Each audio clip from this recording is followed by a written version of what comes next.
Investigators say the suspect, Juan Manuel Flores del Toro, who died in the shootout, had entered the U.S. through Laredo, Texas back in 2014.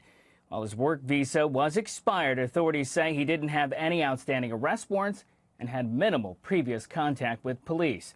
Now, this all started after law enforcement in Kittitas, Washington, which is about 115 miles east of Seattle, received reports that Flores del Toro was driving erratically.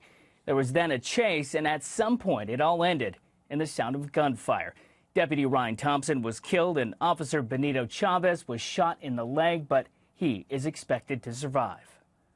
In that area where this occurred, the troopers and deputies and city police work very close together. So it's touching, not only the one agency, but all. Now, police say this is the first fatal shooting of a law enforcement officer in that particular Washington County since 1927. Sandra? And Jeff Paul, thank you. By the way, and Jeff, I'm sorry, second part of this, how is the community responding to all this? I know that there's been some amazing images that have come out in support of him.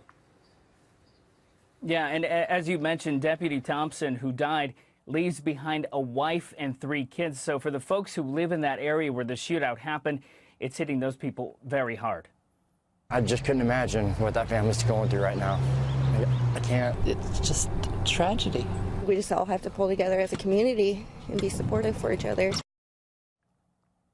Now, we should mention the other law enforcement officer involved who was shot in the leg is only 22 years old. He is just one of 3 officers in that local police department.